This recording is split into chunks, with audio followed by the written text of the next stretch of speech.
it's a bit tiny, but it's there. It's just looking at it. I was 20 when he painted that. What had happened? There was this sort of commemorative sense, I think. In the 80s, the military establishment in the UK was bolstered by the Thatcher-Reagan relationship, by the politics that were happening at the time.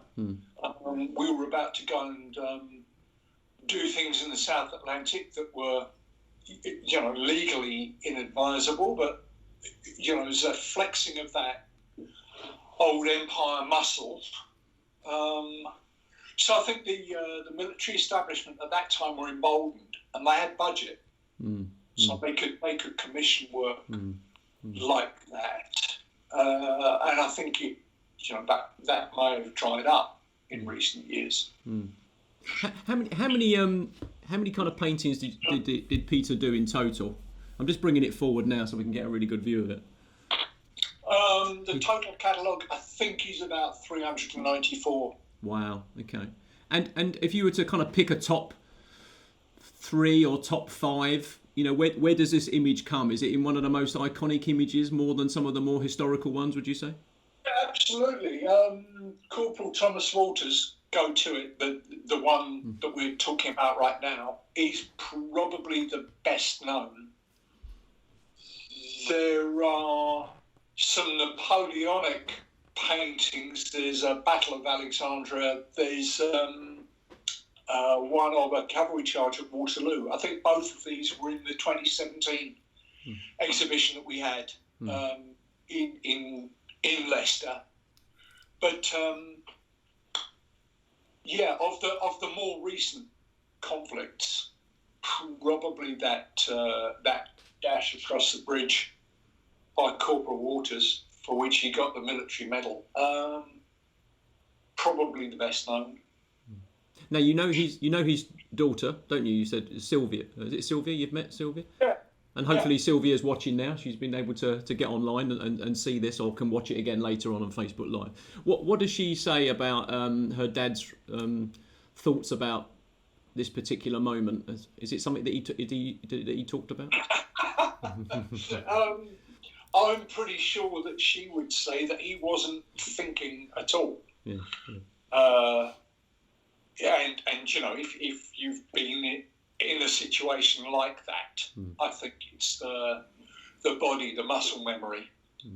Because if you thought rationally about what the likelihood of you getting hit, or having a, what would they call it, suffering a life-changing injury, you wouldn't do it.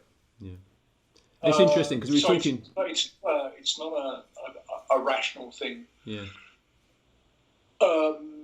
Most of the veterans, on occasion, we got to talk to some of them. I went with my father to some of the regiments and talked to people, and the overriding sense is that there was a job that needed doing, and I just did it. Yeah.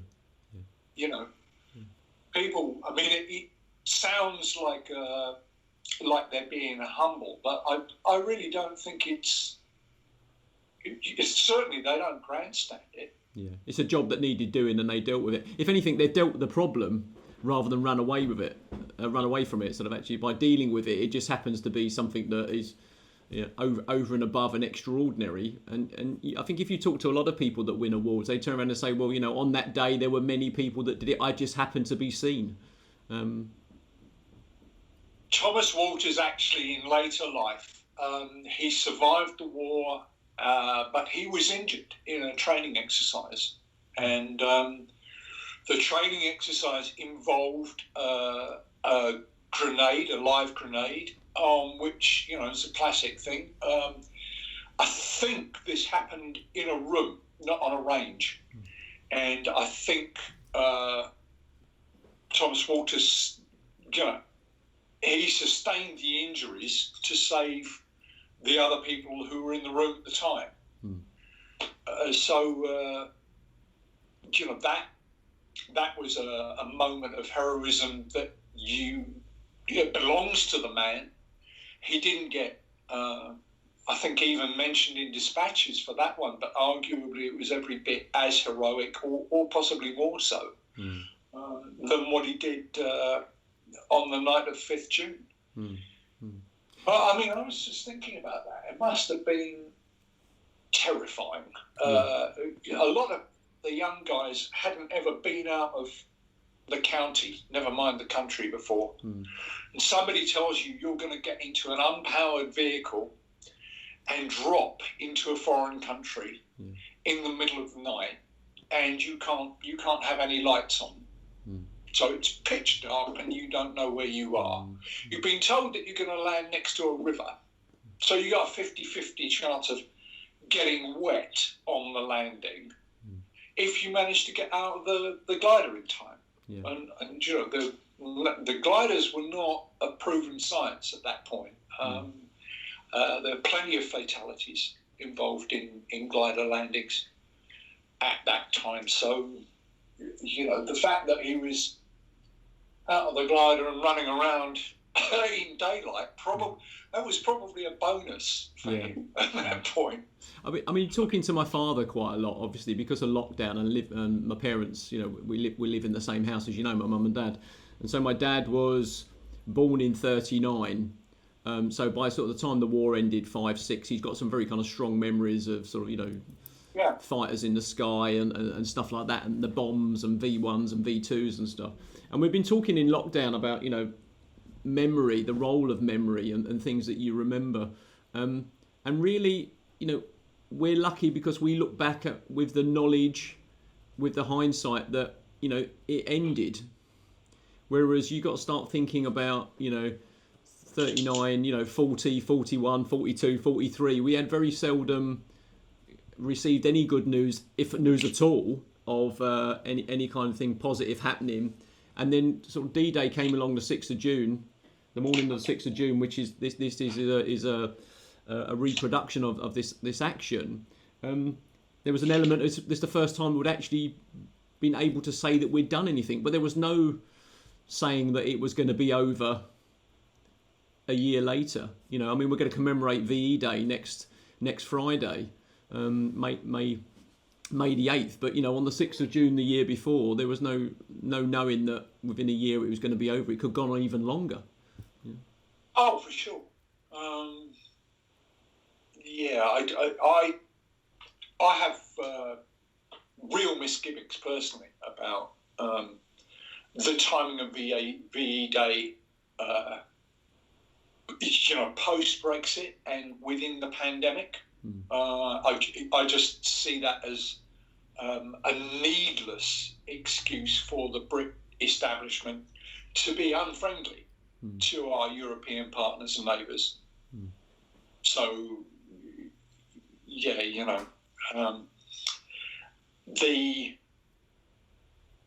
thing that your father and my father had in common, there was only about 4 years difference between them in age. My dad was slightly older, and in context of the artwork and the talent, I mean, he did a number of drawings, including the time that the back of the house got taken off by a V2 landing nearby, and the moment that his mother had experienced a vacuum in the room, the blast vacuum pulled everything backwards through the room, including all of the broken glass. And she was very lucky to escape that without injury.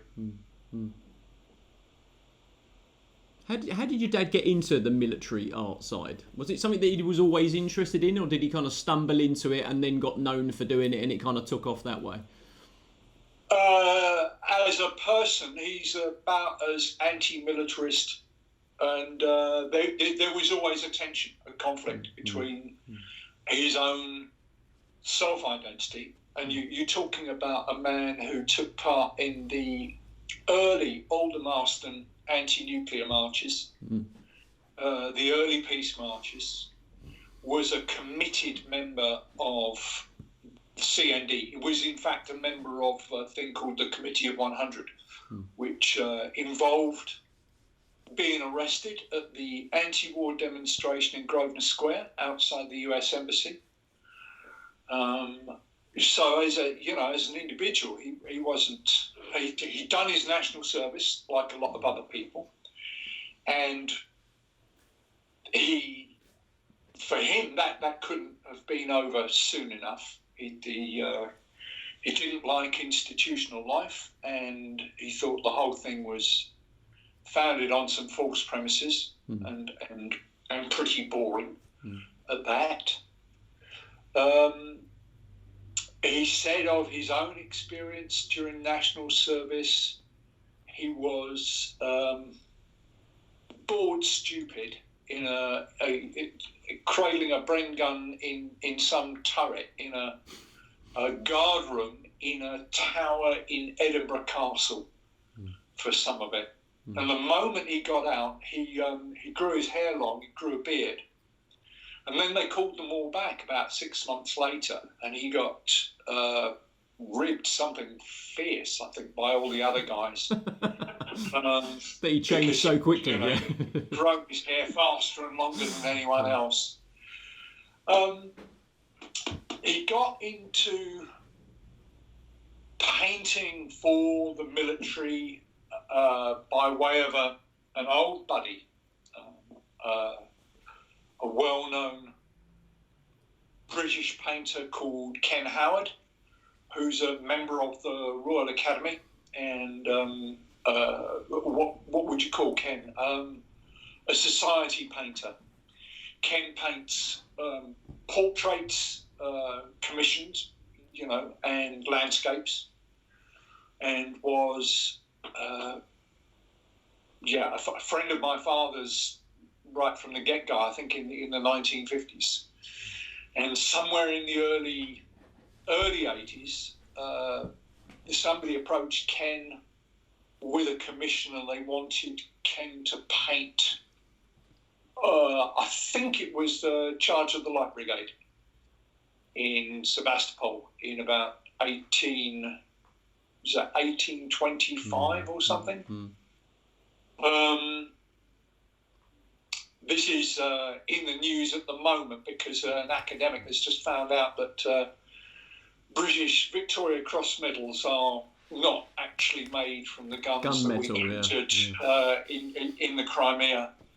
But Ken Howard, when he was talking to this colonel or whoever he was, probably at something like the Chelsea Arts Club, probably some swanky London restaurant, and the guy said, we've got the picture that we want you to paint. And Ken said, no, I'm not the guy to do it. I don't have the imagination, and I don't have the tenacity for the research side of it. But the guy you want is Pete Archer.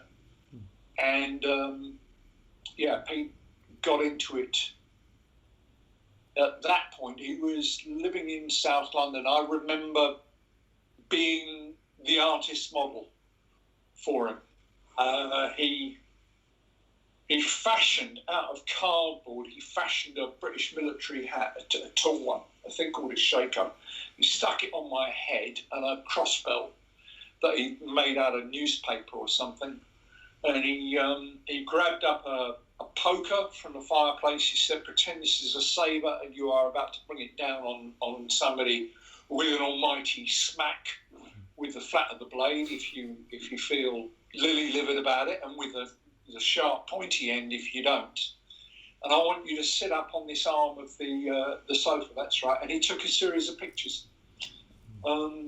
So from the poses that I gave, it was an afternoon's work, unpaid. Unpaid. From poses, there's about 6 of me in the final painting, doing different things with my arms up, looking like I'm on a horse or something. And this is interesting, you talking about the research, because I remember when I discovered that Peter Archer was your father, and you were shocked that I knew, having been in the military myself, in the Royal Green Jackets, that we suddenly, gathered the artwork together for the exhibitions at the 2 Military History Lives, and it was great that he came up and visited. And the conversations with him really was the amount of, and I suppose this is where the documentary media side of comes into it, my interest is that the amount of documents that he would reference in order to make his picture as accurate as possible, to be close to almost like a photograph, reading accounts from both sides. I remember the one he was saying with the boat in it as well, one of the old battles, where that boat was actually in that position because he got the charts and he'd read someone's diary and stuff like that. The level of detail is incredibly accurate. So people look at this painting, and I remember him saying he put a few faces in it from, like, the current colonel of the regiment and things like that, which is understandable. But as to the formation, where they were in relation to the guns, where they were in relation to the topography, he was as accurate as he could possibly be to the documents that are available. And I think that's what really impressed me the most, to be honest. Yeah, the second picture you wanted to discuss today, which I think is called Advanced Contact, which is members of the, if I've got this right, the 3rd Battalion of the Parachute Regiment. Yeah. Now, that's a case in point, because in a lot of these more modern things, there was a brief given to the artist, and this is where you get your reportage, your correspondent, if you like, status. In the middle of that picture of the parachute regiment guys on exercise in Norway, I think there is a serving colonel and a regimental sergeant major. And the sergeant major was due to retire, I think, within the year. So at the time the picture was done, it was important to get a likeness of the man, because he was kind of like the father of the regiment. He was as they say, a well-respected colleague, and it wouldn't have done just to have any old Herbert, stuck in a camo smock. Can you grab it from me? It's on the wall in the other room. Yeah. Julian's just going to go and grab it from the wall in the other room so we can actually show it to. I don't have a print of that anymore, but sure. Even with Thomas Walters there, he attempted a likelihood of Walters. There were other men in that action at the time who were well documented and were part of the research. Yeah. So this is the picture. There we go.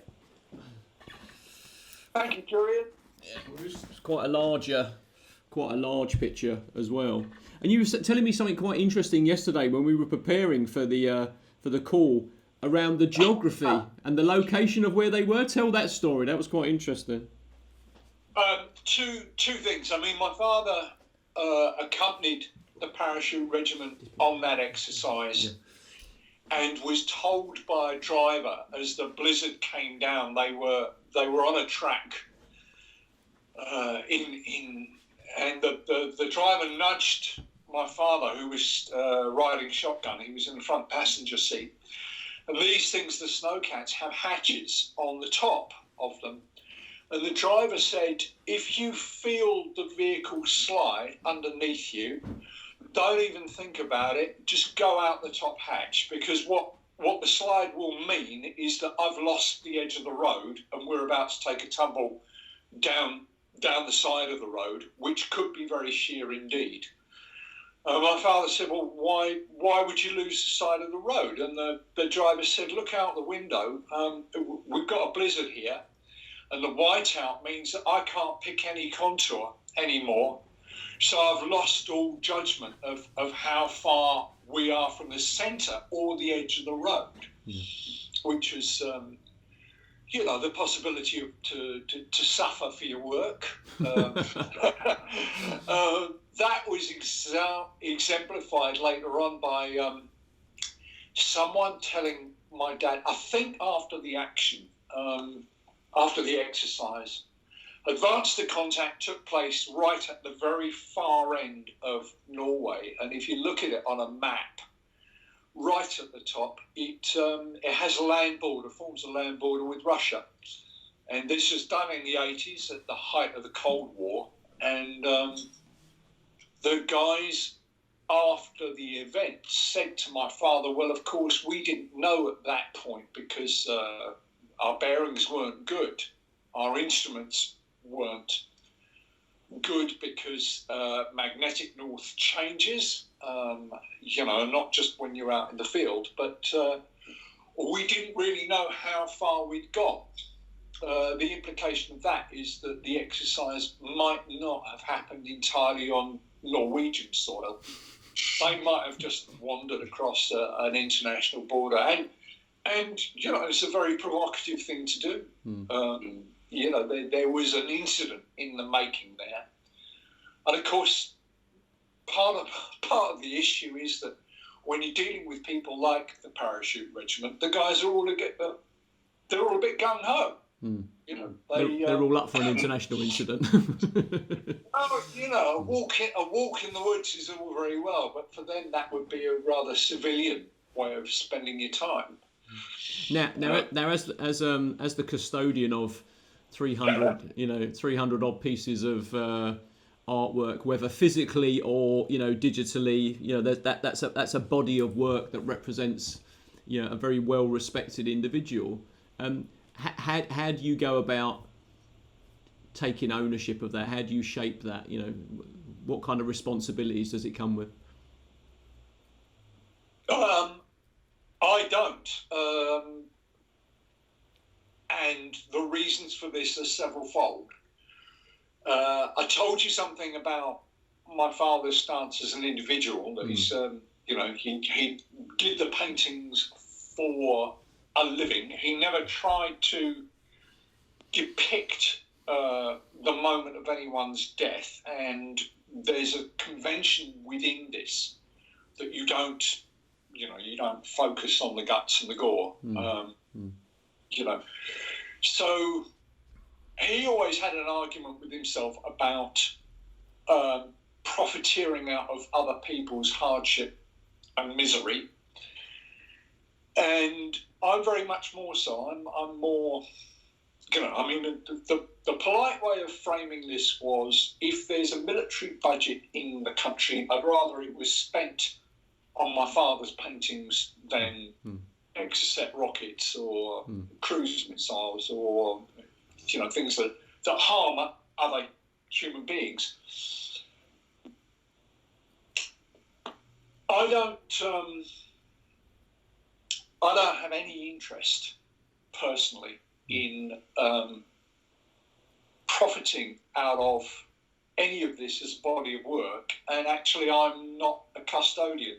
After his death, the entire question of his body of work was left as an unresolved argument between his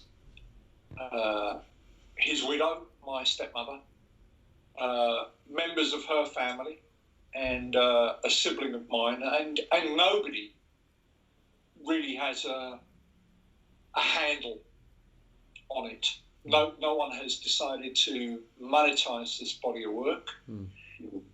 I have a few prints, not many.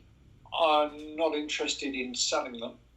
One of the issues that shadowed my father's later years was how he'd actually been ripped off by the people who commissioned him. And it's a problem, not just for him, but for every other correspondent, every other reporter, every other creative individual that seeks to put some kind of intellectual property on the capturing of an event. Because when you find that people are reproducing that material without your consent and without your copyright, and they're not, by rights, these things should have been licensed. But, it came to my father's attention, I think, in the early 2000s, that various of the regimental museums were selling and profiting from prints of his pictures. And he was very, very upset by that. And yet, you know, in the will that he left, there is no mention of copyright. There is no mention of his intellectual property. There is no mention of the legacy of the body of work. And this has fueled tensions within the family around that.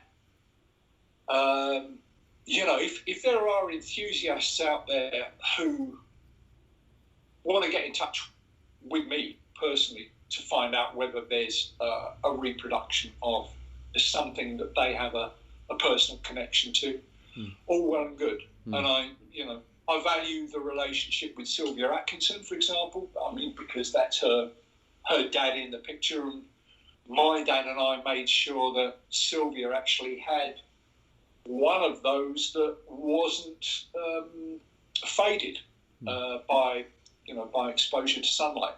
We actually got her a new one. It's delightful when people show up to the exhibitions, as they did in 2017, 2016. But with my father's passing, I don't think that there's really much connection to that anymore. So, you know, we'll see. I mean, people have a habit of kind of coming out of the woodwork and saying, "Oh, do you remember this or that?" But I think with our fathers being the age, you know, of an age, that will come to a close with the going of this generation. And there are things that came out of the conflict, the World War II. For example, have you been to Bletchley Park? No. I know we've spoken about it before. I mean, the whole kind of heritage about what that as a legacy means for the history of computing, you know, that's at risk, because the generation that remembers it and remembers what it really meant, they're not going to be with us for very much longer. And, you know, in my father's case, the generation that can remember what it was like to be in a European city with bombs falling on it, you know, that mercifully, that becomes a thing of the past. You know, as a fully grown adult, my father was terrified of the sight of a doodlebug. You know, I saw him flinch. It was hanging in a museum, and he came round the corner, and this thing was in the room, and he wasn't expecting it, and I saw him duck. And he couldn't have helped himself at that point. Now, that generation who remember what, you know, the aerial bombardment of civilian populations is like, they will all come to a close, and with them the other realization that, you know, say what you will about the EU, at heart, the foundation of the European Union was a peace project. You know, it was actually created to stop us all beating the bejesus out of each other. Again, so, yeah. Well, you know, because remember, allies have been enemies in the past, haven't they? Like France and places like that. You know? We're all the beneficiaries of that. You know, the wars that have been fought in our lifetimes have been nasty little affairs, but fought by proxy between the superpowers in other places. You know, so Europeans have been protected from that. And I wish that collectively we would have remembered that. So, you know, there's the value of the commemoration VE Day. You know, the EU existed so that there wouldn't be any more VE Days. Not from anyone. Because a victory in Europe, you know, always happened at somebody else's expense. Yeah, that collateral damage, isn't it? You know, the sort of the impact that it has on people and families and things like that as well, isn't it?